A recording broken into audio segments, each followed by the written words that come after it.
Hello, నేను miss రావు. ధర్మాన ప్రసాదరావు మంత్రి జగన్మోహన్ రెడ్డికి అత్యంత సన్నిహితుడు.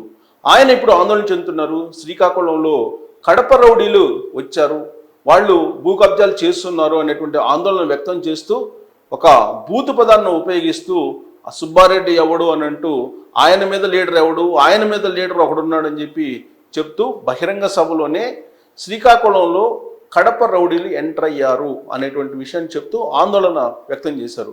ఇదే విషయాన్ని విపక్షాలు గత కొంతకాలంగా చెప్తూ వచ్చినటువంటి మాట మనందరికీ తెలిసింది.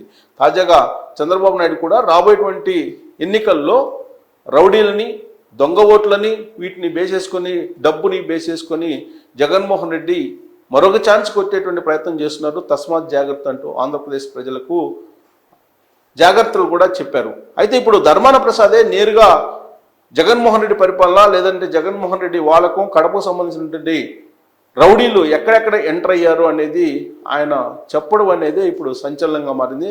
ఆయన ఏమన్నారు అసలు ఆ సభలో అనేది ఒకసారి చూద్దాం.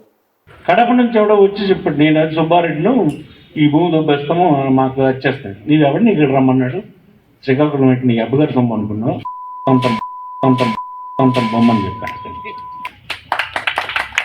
మన ఫ్యామిలీ సార్ ఎవరో కానీ వాళ్ళు ఎవరో కూడా నాకు తెలియదు, పార్టీయా నేను చూడను. అంటే ఏమనుకుంటున్నాడు, అక్కడి నుంచి వచ్చేస్తే మనం ఇక్కడ చేయొచ్చు, మన అజమాయిషి చెలాయించవచ్చు అనుకుంటు. అది నేను అవమానంగా భావిస్తాను. ఇవన్నీ ఏవి మీకు ఎలక్షన్లో అక్కర్లేదని అంటే పక్క కాన్సెన్స్ ఇప్పుడు సీన్ చెప్పాడు చూడండి, కొందరికి ఎందుకు ఇచ్చేస్తారు అక్కడి నుంచి. కడప నుంచి ఎవడో వచ్చి చెప్పాడు, నేను అది సుబ్బారెడ్డిను, ఈ భూమి దొబ్బేస్తాము, మాకు వచ్చేస్తాడు, నీవు ఎవరిని ఇక్కడ రమ్మన్నాడు, శ్రీకాకుళం పెట్టి నీ అబ్బగారు సొమ్ము అనుకున్నావు, సొంత బొమ్మని చెప్పాను. మన ఫ్యామిలీ సార్ ఎవరో కానీ వాళ్ళు ఎవరో కూడా నాకు తెలియదు, పార్టీయా నేను చూడను.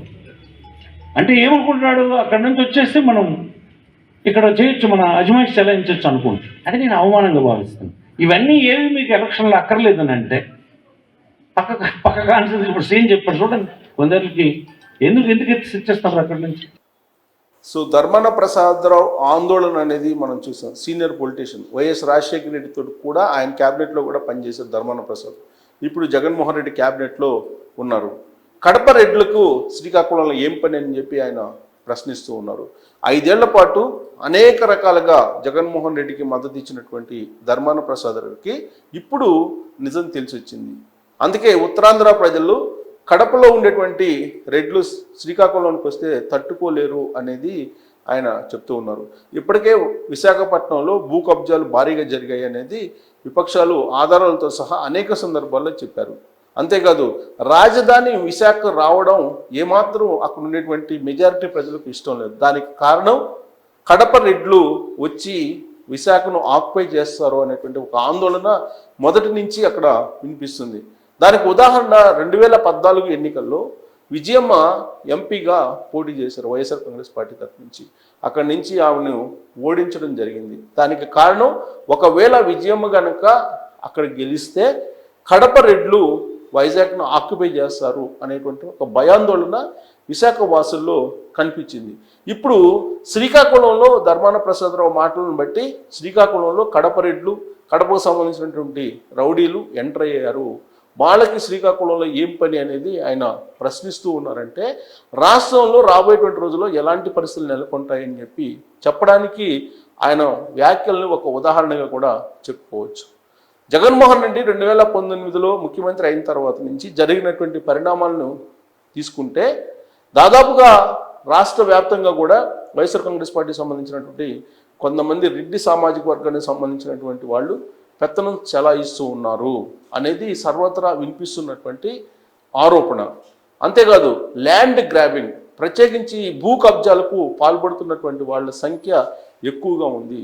తెలుగుదేశం పార్టీ ఎవరైతే భూ కబ్జాలకు పాల్పడ్డారో వాళ్ళ యొక్క జాబితాను బయటికి తీసి ఛార్జ్షీట్లను కూడా ఆయా నియోజకవర్గాల్లో ప్రకటించడం కూడా జరిగింది. దాదాపు 20,000 కోట్ల రూపాయల విలువైనటువంటి భూ కుంభకోణం జరిగింది. 1 సెంటు పేదలకు భూమి ఇచ్చేటువంటి పథకం కింద అనేది కూడా ఆధారాలతో సహా తెలుగుదేశం పార్టీ, జనసేన నిరూపించేటువంటి ప్రయత్నం కూడా చేసింది. అయినప్పటికీ కూడా అక్కడ ఉండేటువంటి వైఎస్ఆర్ కాంగ్రెస్ పార్టీ శ్రేణులు కానీ, వైఎస్ఆర్ కాంగ్రెస్ పార్టీకి సంబంధించిన కొంతమంది నేతలు కానీ ప్రశ్నించేటువంటి వాళ్ళ గొంతును మూయించేటువంటి ప్రయత్నం చేస్తున్నారు. ఇప్పుడు సొంత పార్టీలో ఉండేటువంటి అలాగే జగన్మోహన్ రెడ్డి క్యాబినెట్లో ఉండేటువంటి సీనియర్ మంత్రి ధర్మాన ప్రసాదరావు ముందుకు వచ్చి అసలు విషయాన్ని కుండ బద్దలు కొట్టినట్టు చెప్పేశారు. సోషల్ మీడియాలో వైరల్ అవుతున్నటువంటి న్యూస్గా ఇప్పుడు మనకు కనిపిస్తుంది. రాబోయేటువంటి ఎన్నికల్లో ఒక ప్యానిక్ సిచ్యువేషన్ క్రియేట్ చేసి మరో ఛాన్స్ కొట్టేయాలని చెప్పి జగన్మోహన్ రెడ్డి ప్రయత్నిస్తున్నారనేది విపక్షాలు చెప్తూ ఉన్నటువంటి దానికి ఇప్పుడు బలం చేకూరేలా ధర్మాన ప్రసాదరావు మాటలు ఉన్నాయి అనడంలో ఎలాంటి సందేహం కూడా లేదు. ప్రత్యేకించి ఉత్తరాంధ్ర ఎప్పుడు కూడా పీస్ఫుల్గా ఉంటుంది, గోదావరి జిల్లాలు కూడా పీస్ఫుల్గా ఉంటాయి. మిగిలినటువంటి రాష్ట్రంతో పోలిస్తే వాస్తవంగా రాయలసీమ అనగానే ఫ్యాక్షనిజం గుర్తుకొస్తూ ఉంటుంది. ప్రత్యేకించి కడప అంటేనే ఫ్యాక్షనిజం గుర్తుకొస్తూ ఉంటుంది. అలాగే ఆంధ్ర సంబంధించి దక్షిణ కోస్తాది తీసుకుంటే కనుక అక్కడ కొంత రౌడీ ఎలిమెంట్స్ ఉండటం కానీ లేదా నేరాలు ఎక్కువగా నమోదు కావడం కానీ జరుగుతూ ఉంటుంది అనేది మనం రికార్డులను పరిశీలిస్తే మనకు అర్థమవుతుంది, అవగాహన కూడా వస్తుంది.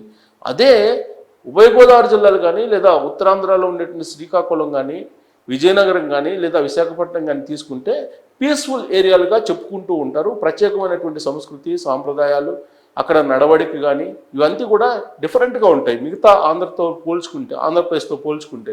అందుకే అక్కడ రౌడీ ఎలిమెంట్స్ ఉండరు, భూ కబ్జా కోర్లు ఉండరు అనేది వినిపిస్తూ ఉంటుంది. మిక్స్డ్ కల్చర్ ఉంటుంది విశాఖపట్నంలో. ఇక శ్రీకాకుళంలో అయితే అక్కడ ఉన్నటువంటి నేటివిటీ ఉట్టిపడుతూ ఉంటుంది, గౌరవించేటువంటి తత్వం బాగా కనిపిస్తూ ఉంటుంది.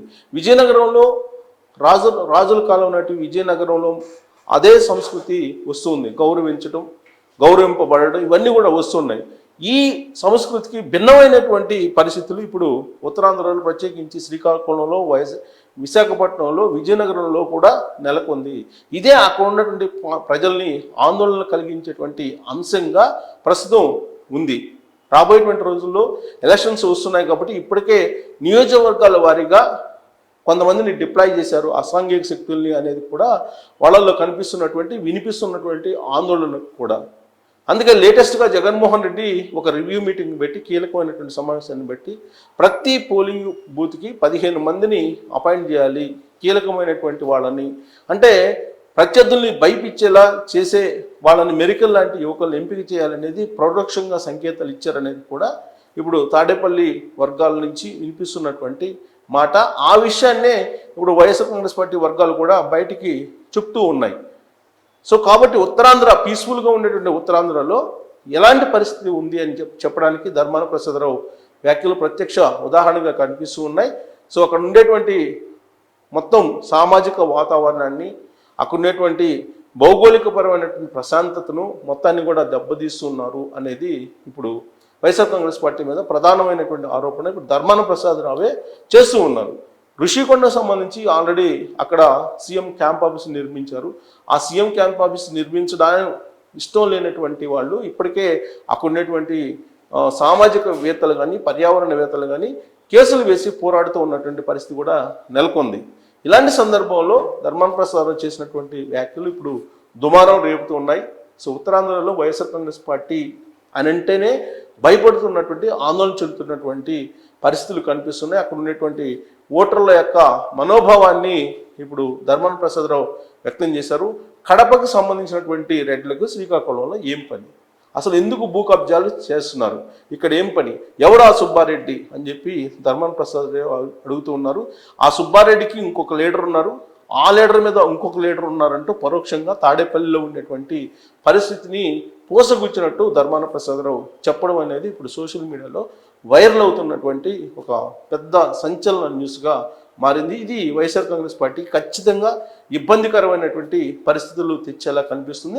అంతేకాదు ఉత్తరాంధ్రలో అక్కడ ఉండే ప్రజలు ఏ విధంగా వైఎస్ఆర్ కాంగ్రెస్ పార్టీని తిరస్కరించబోతున్నారు అనే దానికి ఆయన వ్యాఖ్యలే నిదర్శనంగా కనిపిస్తున్నాయని చెప్పడంలో ఎలాంటి సందేహం లేదు. Thank you very much.